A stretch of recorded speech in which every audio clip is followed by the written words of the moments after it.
Hello दोस्तों, कैसे हैं आप सब। आशा करते हैं ठीक ही होंगे। तो दोस्तों, आज की वीडियो में हम जानेंगे कि क्या हमारा भाग्य पहले से लिखा होता है। हमारे भाग्य में जो भी कुछ घटता है वह पहले से तय है। दोस्तों, गौतम बुद्ध ने बताया है कि मनुष्य के भाग्य में जो भी कुछ जन्म से मृत्यु तक जो भी घटना घटता है वह पहले से तय होता है। दोस्तों, मृत्यु और जन्म ही एक ऐसा सत्य है जिसे कोई टाल नहीं सकता है। पर दोस्तों, हम यह नहीं जान पाते हैं कि हमारा भाग्य हमारे जन्म से पहले ही लिखा होता है या जन्म के बाद। लेकिन गौतम बुद्ध ने जन्म, मरण, कर्म के बारे में विस्तृत रूप से जानकारी दिया गया है। तो आइए शुरुआत करते हैं गौतम बुद्ध की उस ज्ञानवर्धक प्रस्तुति की कि मनुष्य का भाग्य कब लिखा जाता है। क्या मनुष्य का भाग्य उसके जन्म से पहले लिखा जाता है या जन्म के बाद। नमस्कार दोस्तों, स्वागत है हमारे इस मैजिक वर्ल्ड टोन्स पर। मित्रों, गौतम बुद्ध की इस ज्ञानवर्धक प्रस्तुति में आप खो जाए उससे पहले हम आपको बता दें कि इस वीडियो को आधा अधूरा देखने की गलती बिल्कुल भी नहीं करें, क्योंकि ये गौतम बुद्ध की ज्ञानवर्धक प्रस्तुति है जो आपके जीवन से जुड़ी हुई है। गौतम बुद्ध की इस रहस्यमय ज्ञान को जानने के बाद आपके जीवन से जुड़ी समस्त लोभ, क्रोध, मोह और दुखों का अंत होगा। मित्रों, भगवान गौतम बुद्ध कहते हैं, कभी भी किसी व्यक्ति को गौतम बुद्ध की बातों को आधा अधूरा नहीं सुनना चाहिए, क्योंकि आधा अधूरा ज्ञान हमेशा विष के समान होता है। इसलिए मित्रों, आपसे यही आग्रह है कि आप इस वीडियो को बिना स्किप किए अंत तक जरूर देखिए। साथ ही इस वीडियो को एक लाइक करके चैनल को अवश्य सब्सक्राइब कर लीजिएगा। और हाँ दोस्तों, कमेंट बॉक्स में नमो बुद्धया लिखकर ईश्वर को आप अपना आभार व्यक्त जरूर कर दीजिए। इससे आपके जीवन से सभी दुखों का अंत होगा। आइए दोस्तों, जानते हैं गौतम बुद्ध ने बताए हैं कि हर मनुष्य के जीवन में जो भी कुछ होता है वह जन्म पहले से तय होता है, उसे कोई टाल नहीं सकता है। दोस्तों, गौतम बुद्ध ने हमें जन्म मरण से लेकर वर्तमान जीवन तक कैसे जिए ये सभी चीजों के बारे में सिखाते हैं। आइए दोस्तों, आज हम एक कहानी के माध्यम से जानते हैं कि हमारा भाग्य जन्म से पहले लिखा जाता है या जन्म के बाद, जो गौतम बुद्ध के द्वारा बताया गया है, जो गौतम बुद्ध ने स्वयं नारद जी को बतलाया था। आज हम उन्हीं कथा को जानेंगे। मित्रों, एक समय की बात है, द्वारका नगरी में एक दिन गौतम बुद्ध अपने दिव्य आसन पर बैठे हुए थे। तभी देवर श्री नारद नारायण नारायण का जाप करते हुए उनके पास पहुँचते हैं और उन्होंने प्रणाम करके और बोले, हे प्रभु, आप त्रिकालदर्शी है। मैंने सुना है कि जो जीव मनुष्य जन्म लेता है क्या उसका भाग्य पहले से लिखा होता है। हे प्रभु, मैं जानना चाहता हूँ कि मनुष्य के साथ जो कुछ घटना घटित होता है वो उसके जन्म से पहले तय होता है या वह पिछले जन्म का भोग भोगता है। क्या ये सत्य है या हम अपनी मेहनत और कर्मों से उसे बदल सकते हैं। फिर भगवान गौतम बुद्ध नारद की बात सुनकर मुस्कुराए और बोले, हे नारद, आपका ये प्रश्न बहुत ही गुण और महत्वपूर्ण है, जो मानव जाति लिए उसके जन्म, कर्म और मृत्यु पर आधारित है। फिर गौतम बुद्ध बोले, हे नारद, मैं तुम्हें एक कथा सुनाता हूँ जो न तुम्हारे इस प्रश्न का उत्तर देगी बल्कि हर मनुष्य के लिए एक चेतावनी और प्रेरणा भी होगी। तुम इस कथा को पूरे ध्यान पूर्वक आखिरी तक सुनो। गौतम बुद्ध बोले, हे नारद, यह अक्रूर पुराण की है। जो ये कथा को आधा अधूरा सुनने की गलती करता है उस पर भारी संकट आती है, क्योंकि आधा अधूरा ज्ञान हमेशा विष के समान होता है। गौतम बुद्ध बोले, हे नारद, इस कलयुग भरी संसार में जो मनुष्य इस कथा को पूरे ध्यान पूर्वक आखिरी तक सुन लेगा और समझ लेगा, उसका इस संसार से सभी पाप, कर्म, क्रोध, मोह से मुक्ति मिलेगा। फिर नारद बोले, हे प्रभु, मैं उस कथा को पूरे ध्यान पूर्वक आखिरी तक सुनूंगा। आप उस कथा को निश्चित हो सुनाएं। फिर गौतम बुद्ध ने नारद को वह कथा सुनाते हैं। गौतम बुद्ध बोले, हे नारद, प्राचीन काल में एक विशाल और समृद्ध राज्य था जिसका नाम अक्षयपुरी था। उस राज्य का शासक राजा रत्नधर था। राजा रत्नधर अत्यंत धर्मात्मा और न्यायप्रिय था। वो सदैव अपने राज्य के प्रजा के कल्याण के लिए काम करता था और धर्म का पालन करता था। उसे भगवान से एक संतान का आशीर्वाद चाहिए था ताकि वह अपने राज्य का कार्यभार किसी योग्य उत्तराधिकारी को सौंप सके। फिर हे नारद, राजा रत्नधर और रानी दोनों ने कई वर्षों तक तपस्या की। इससे भगवान शिव ने प्रसन्न होकर उसे संतान होने का वरदान दिया। समय के साथ उस विकलांग पुत्र ने अपनी आत्मविश्वास और कठिनाई से लड़ते हुए समाज में महत्वपूर्ण स्थान प्राप्त किया। उसकी संघर्षशीलता और साहस ने राज्य में उसका सम्मान बढ़ाया। कृष्ण बोले, हे नारद, तुम ये समझो कि भाग्य एक निरंतर प्रक्रिया है जो कर्मों के आधार पर बदलती रहती है। जो लोग जीवन में अपने कर्मों को सुधारते हैं और भगवान की शरण में जाते हैं, उनका भाग्य भी बदलता है। ये केवल कर्म ही नहीं है, बल्कि यह जीवन के संघर्षों और कर्मों का परिणाम है। मित्रों, फिर श्री कृष्ण ने नारद से कहा, ये कथा हमें ये सिखाती है कि जीवन में जो कुछ भी घटित होता है वह हमारे पिछले कर्मों का फल है। भाग्य और कर्म का कोई निश्चित प्रारूप नहीं है। हमारा कर्म हमारा भाग्य को बदल सकता है। मित्रों, अक्रूर पुराण हमें सिखाते हैं, यदि हम अच्छे कर्म करते हैं और सत्य की राह पर चलते हैं और ईश्वर का ध्यान करते हैं तो हम अपने जीवन की दिशा बदल सकते हैं। फिर श्री कृष्ण ने नारद से कहा, हे नारद, ये संसार कर्मों का दर्पण है। जो जैसा कर्म करेगा वो वैसा फल भोगेगा। मनुष्य को ये ध्यान रखना चाहिए कि माता पिता की सेवा, दूसरे की सहायता और ईश्वर का ध्यान ही सबसे बड़ा धर्म है। जो मनुष्य अपने पिछले जन्म में किसी के साथ पाप किया है, किसी को कष्ट दिया है, उसे न केवल नरक में भयानक यातना मिलती है, बल्कि वह जन्म जन्मांतर तक उस भोग को भोगती है। लेकिन जो अपना कर्म सुधारता है वो इस चक्र से मुक्त हो सकता है, क्योंकि यह संसार एक अवसर है। धर्म, सेवा और सत्य ही मनुष्य का जीवन है। मनुष्य को ये समझना चाहिए कि मृत्यु के बाद उसके अच्छे कर्म ही साथ जाते हैं। मित्रों, ये कथा हमें ये सिखाती है कि हमारे भाग्य पिछले कर्मों का फल है। हर पाप का दंड, हर पुण्य का फल निश्चित होता है। हे मनुष्य, तुम अपने कर्मों पर ध्यान दो। स्वार्थ, पाप और अहंकार को त्यागो। धर्म, सत्य और सेवा को अपनाओ, क्योंकि यही जीवन का सबसे भरा सत्य मार्ग है। मित्रों, श्री कृष्ण ने इस प्रकार नारद को अक्रूर पुराण के रहस्य को बताया। मित्रों, भाग्य निश्चित रूप से जन्म से पहले लिखा जाता है, लेकिन हम अपने जीवन के संघर्ष, सत्य, धर्म और ईश्वर की भक्ति से हम अपने भाग्य को बदल सकते हैं।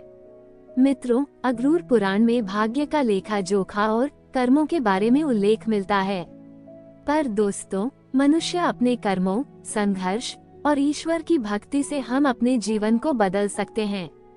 मित्रों, अक्रूर पुराण हमें सिखाते हैं कि जीवन एक बोया हुआ खेत की तरह है।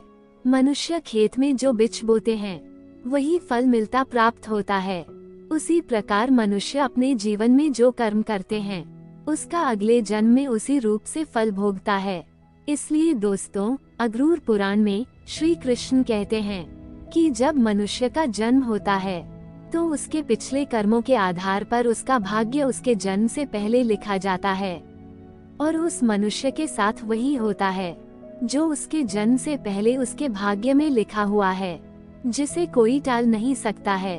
परंतु सत्य, धर्म और सेवा से ईश्वर को प्रसन्न कर हम अपने भाग्य को बदल सकते हैं। हिंदू धर्म का सबसे बड़ा धर्म ग्रंथ गरुड़ पुराण है, जिसमें मनुष्य के जीवन, मृत्यु और भाग्य, कर्मों के बारे विस्तार रूप से बताया गया है।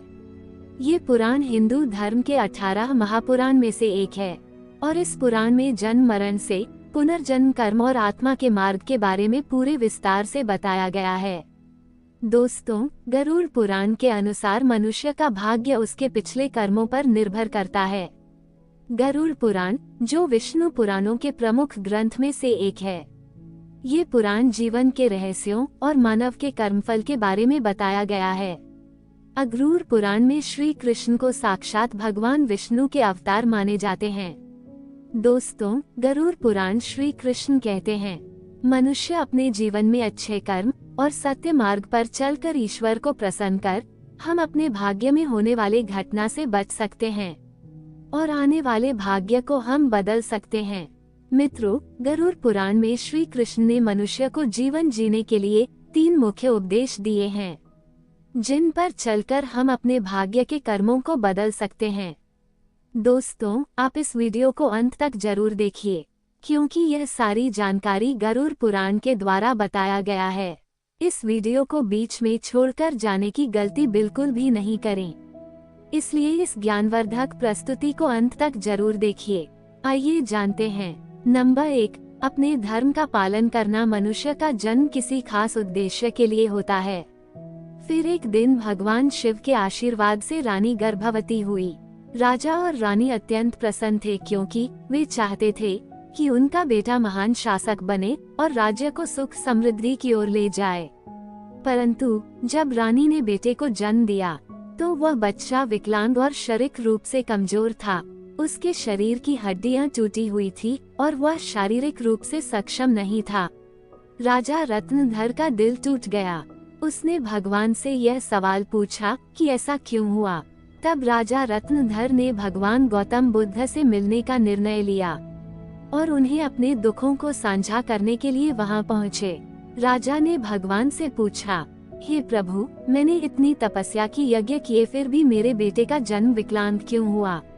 मैंने भगवान शिव से आशीर्वाद लिया था, लेकिन ऐसा क्यों हुआ? क्या यह मेरे भाग्य में पहले से लिखा हुआ था? फिर गौतम बुद्ध मुस्कुराए और कहा, हे राजा, तुम सही कहते हो कि तुम्हारा पुत्र विकलांग जन्मा है। क्या तुम जानते हो कि तुम्हारे पुत्र का जन्म इस प्रकार क्यों हुआ है? ये तुम्हारे द्वारा किए गए पूर्व जन्मों के कर्मों का फल है। ये तुम्हारे पिछले जन्म के कर्मों का परिणाम है, जो तुम्हारे भाग्य में लिखा हुआ था। लेकिन इसका कारण यह नहीं है कि तुम्हारा भाग्य पहले से निर्धारित था। ये घटना तुम्हारे और तुम्हारे बेटे के कर्मों का फल है, जो उसके पिछले जन्मों से जुड़ा हुआ है। राजा ने आश्चर्यचकित होते हुए पूछा, हे प्रभु, क्या भाग्य वास्तव में पहले से लिखा होता है? गौतम बुद्ध ने कहा, जन्म, मृत्यु और जीवन के उतार चढ़ाव पहले से निर्धारित होते हैं, लेकिन हम जो कर्म करते हैं वो हमारे भाग्य को बदल सकते हैं। जिस दिन तुम्हारे बेटे का जन्म हुआ, उस दिन तुमने एक विशेष संतान का वरदान प्राप्त किया था, लेकिन उस संतान को चुनौतियां मिलना जरूरी था, ताकि वो अपने जीवन में धैर्य, साहस और पराक्रम को विकसित कर सके। लेकिन उसका भविष्य केवल उस समय के कर्मों से नहीं होता है, बल्कि ये तुम्हारे पिछले जन्मों के कर्मों का परिणाम है। श्री कृष्ण ने राजा रत्नधर से कहा, हे राजन, भाग्य और कर्म में बहुत गहरा संबंध है। हमारे कर्म ही हमारे भाग्य का निर्माण कर है। यही कारण है कि हमें जीवन में अपने कर्मों को सदैव धर्म और सत्य के मार्ग पर रखना चाहिए। श्री कृष्ण ने कहा, हे राजन, जो कुछ भी तुम्हारे जीवन में घटित होता है वह तुम्हारे पिछले जन्म के कर्मों का परिणाम है। यदि तुम्हारा बेटा विकलांग जन्मा है तो यह उसकी आत्मा के पिछले जन्म के कर्मों का फल है। जब तुम एक पुण्य आत्मा के रूप में जन्म लेते हो तो तुम्हारे जीवन में कठिनाइयां और संघर्ष जरूर होंगे, क्योंकि इस दुनिया में हर आत्मा को कुछ ना कुछ कष्ट भोगना पड़ता है, ताकि वो अपने पिछले कर्मों को समाप्त कर सके। लेकिन याद रखो, तुम्हारे बेटे के जीवन में जो कठिनाई है वो उसकी परीक्षा है।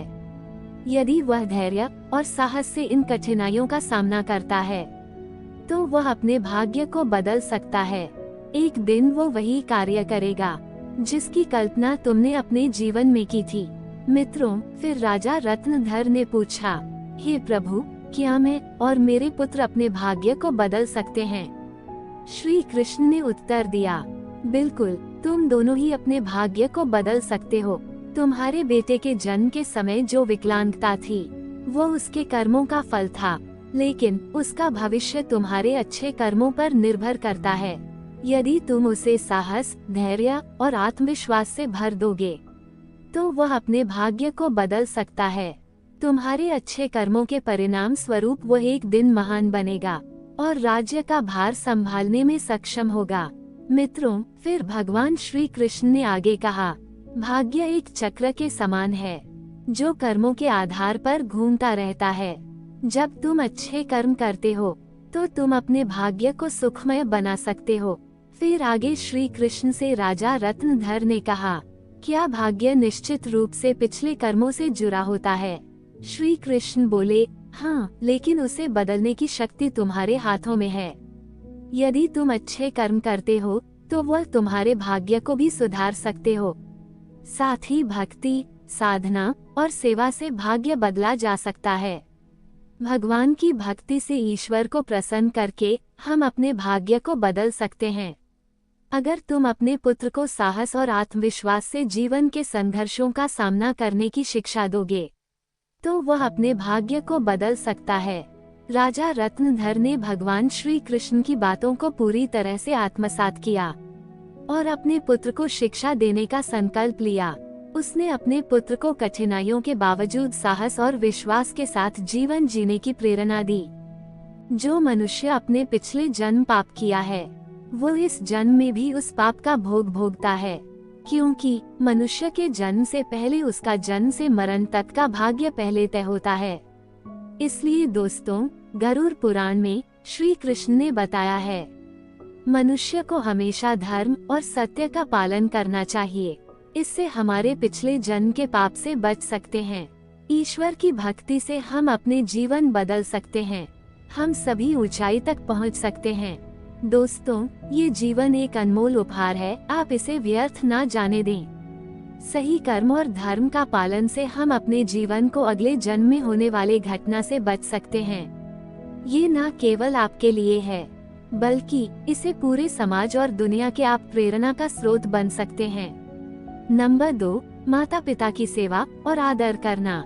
दोस्तों, अगरुड़ पुराण में श्री कृष्ण कहते हैं कि मनुष्य को हमेशा अपने माता पिता को सेवा करनी चाहिए, क्योंकि माता पिता के ही चरणों से तीनों लोगों का स्वर्ग है।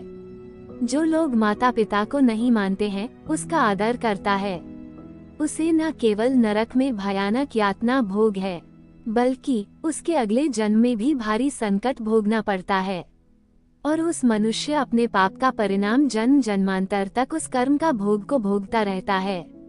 नंबर 3, अहंकार। दोस्तों, गरुड़ पुराण में श्री कृष्ण ने बताया है, मनुष्य सबसे बड़ा शत्रु उसके अहंकार होता है, जो मनुष्य को अपने कर्मों से दूर कर देता है।